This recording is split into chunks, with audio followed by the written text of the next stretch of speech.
Sahabat Fresh Juice, sesaat lagi kita akan mendengarkan Fresh Juice Rabu 6 Desember 2023 bersama Pastor John Laba SDB dari Tangerang. Selamat mendengarkan.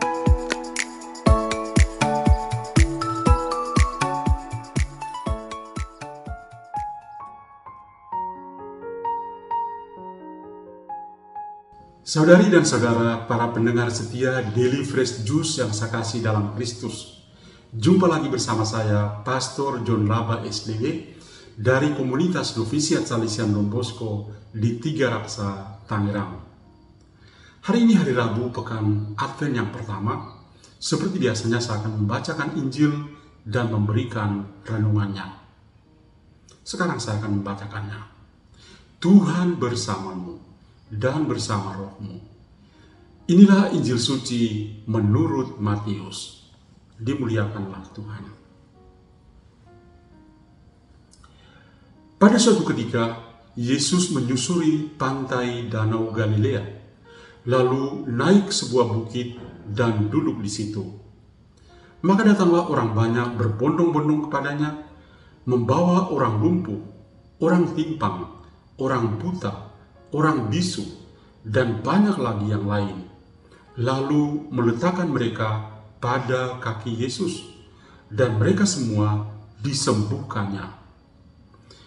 Maka takjublah orang banyak itu melihat orang bisu berkata-kata, orang timpang sembuh, orang lumpuh berjalan, orang buta melihat, dan mereka semua memuliakan Allah Israel. Lalu Yesus memanggil murid-muridnya dan berkata, hatiku tergerak oleh belas kasihan kepada orang banyak ini. Sudah 3 hari mereka mengikuti aku dan mereka tidak mempunyai makanan. Aku tidak mau menyuruh mereka pulang dengan lapar. Nanti mereka pingsan di jalan.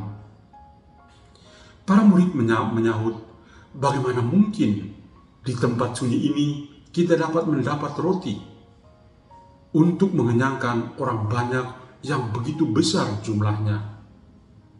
Kata Yesus kepada mereka, berapa roti ada padamu? Yesus lalu menyuruh orang banyak itu duduk di tanah. Sesudah itu, ia mengambil ke-7 roti itu dan ikan-ikan itu.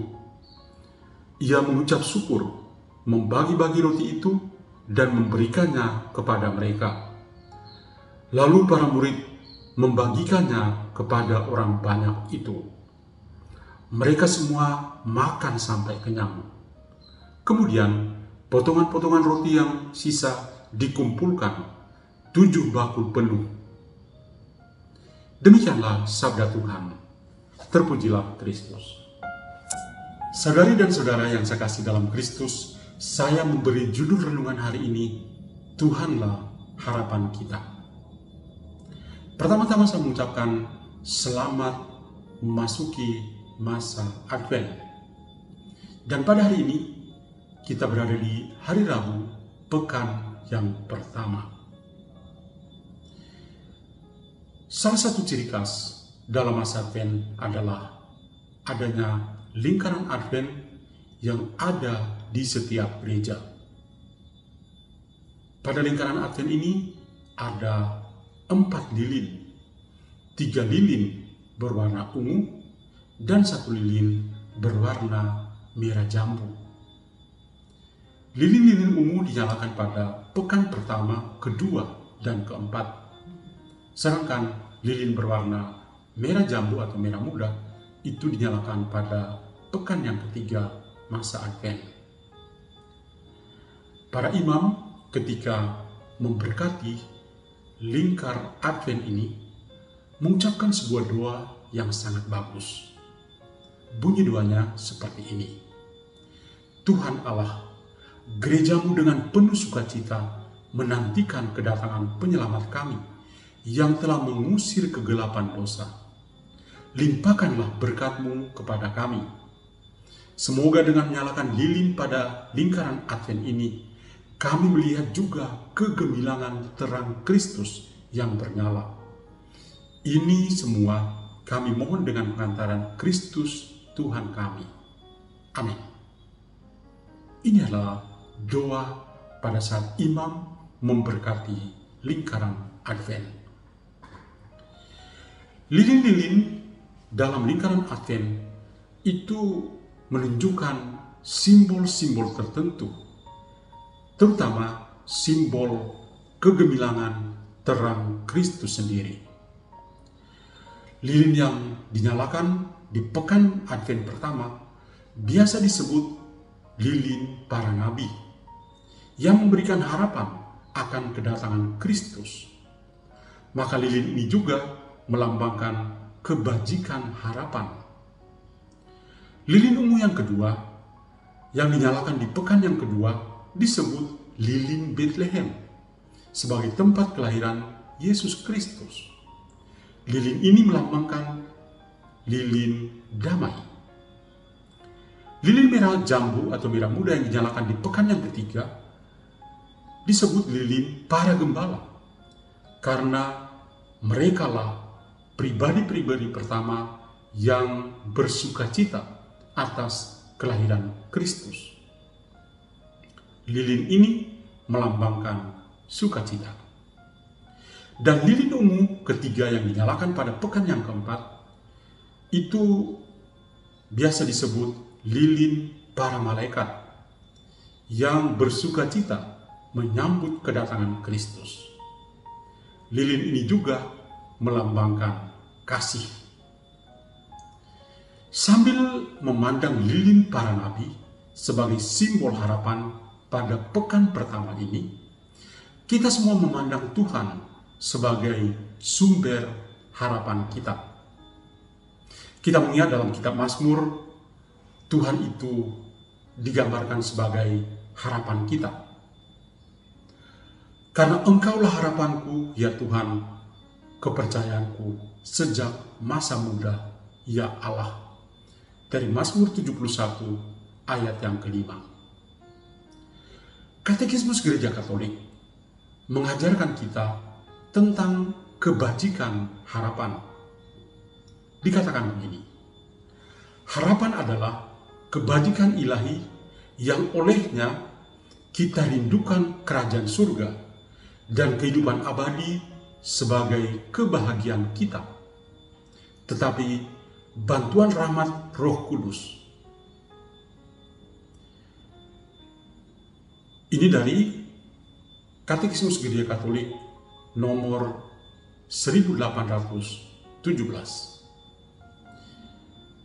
Dalam Katekismus Gereja Katolik yang sama dikatakan begini, kebajikan harapan itu sejalan dengan kerinduan akan kebahagiaan yang telah diletakkan di dalam hati setiap manusia. Ia merangkum harapan yang menjiwai perbuatan manusia. Ia memurnikannya supaya mengarahkannya kepada kerajaan surga. Ia melindunginya terhadap kekecewaan. Ia memberi kemantapan dalam kesepian. Ia membuka hati lebar-lebar dalam menantikan kebahagiaan abadi. Semangat yang harapan berikan membebaskan dari egoisme dan mengantar pada kebahagiaan cinta kasih Kristiani. Dari Katekismus Gereja Katolik nomor 1818. Tuhan Yesus yang kita nantikan kedatangannya saat ini adalah satu-satunya sosok yang memberikan harapan yang benar kepada kita semua. Dalam bacaan Injil yang tadi kita dengar, Tuhan Yesus memberikan harapan kepada orang banyak yang datang berbondong-bondong. Mereka semua yang letih lesu dan berbeban berat dalam hidupnya karena sakit penyakit yang mereka alami sendiri, dan juga sesama yang membawa mereka dan meletakkannya di kaki Yesus sendiri. Mereka adalah orang lumpuh, orang timpang, orang buta, orang bisu, dan lain sebagainya yang datang kepada Yesus. Mereka diletakkan di kaki Yesus takluk di kaki Yesus yang punya kuasa untuk menyembuhkan dan menyelamatkan mereka. Mereka semua ini adalah gambaran orang kecil, orang lemah, orang miskin, orang tersingkir, dan difabel, KLMTD, yang nyata pada saat ini. Para sanak keluarga maupun orang-orang sakit datang kepada Tuhan Yesus karena mereka memiliki satu harapan yang pasti, bahwa Tuhan Yesus pasti punya kuasa untuk menyembuhkan mereka. Tuhan Yesus pun menyembuhkan mereka dengan cara memberkati mereka. Dia meletakkan tangan atas mereka dan menyembuhkan mereka. Ini suatu pengalaman iman yang tentu sangat luar biasa. Tuhan Yesus sendiri menampakkan wajah Allah yang berbelas kasih kepada manusia. Dengan kata lain, dia menunjukkan wajah kerahiman Allah. Hatinya selalu tergerak oleh belas kasih kepada setiap orang yang datang kepadanya. Tentu bukan hanya orang-orang yang sakit yang dia sembuhkan, tetapi juga orang-orang lapar untuk dikenyangkan. Dalam Injil tadi kita mendengar pada bagian yang kedua tentang mujizat penggandaan 7 roti dan ikan-ikan kecil yang mengenyangkan begitu banyak orang. Bahkan masih ada sisanya. Dan ini menunjukkan buah dari harapan manusia dan kelimpahan yang Tuhan berikan kepada mereka. Tentu saja orang-orang yang berharap seperti digambarkan dalam Injil tadi mendapatkan hal yang terbaik yang Tuhan berikan kepada mereka. Orang-orang yang berharap pada Tuhan mengalami penyembuhan dan mereka juga dikenyangkan.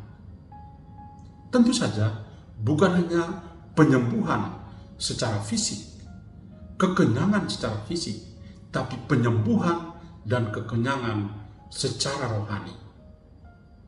Saudari dan saudaraku, lalu apa yang harus kita lakukan dalam masa Advent ini?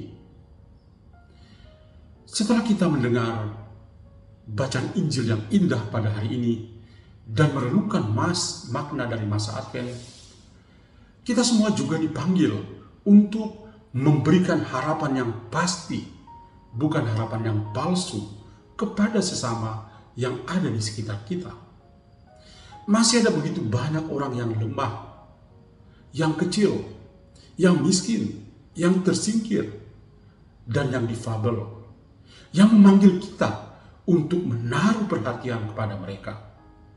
Karena mereka adalah sesama kita. Mereka adalah bagian dari kehidupan kita. Maka kita perlu berbagi dan peduli.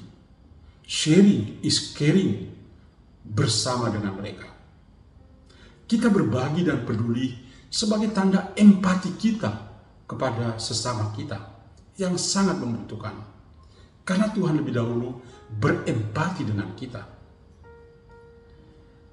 Saya teringat pada intensi khusus dari Paus Fransiskus di bulan Desember tahun 2023. Bunyinya begini: mari kita berdoa agar para penyandang disabilitas dapat menjadi pusat perhatian di masyarakat dan lembaga-lembaga menawarkan program inklusi yang dapat meningkatkan partisipasi aktif mereka.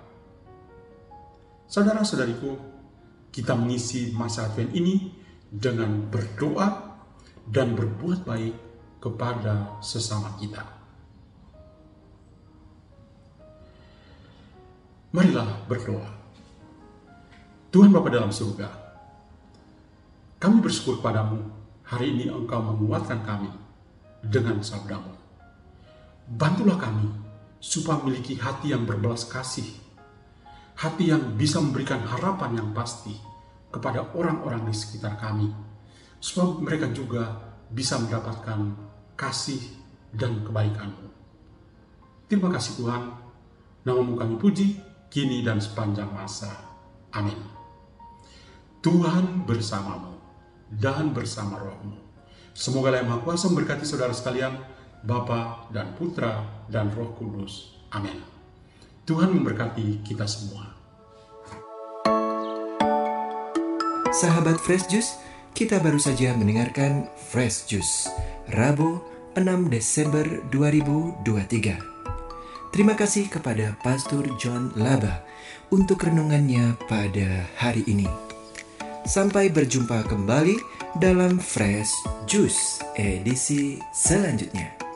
Tetap semangat, jaga kesehatan, dan salam Fresh Juice.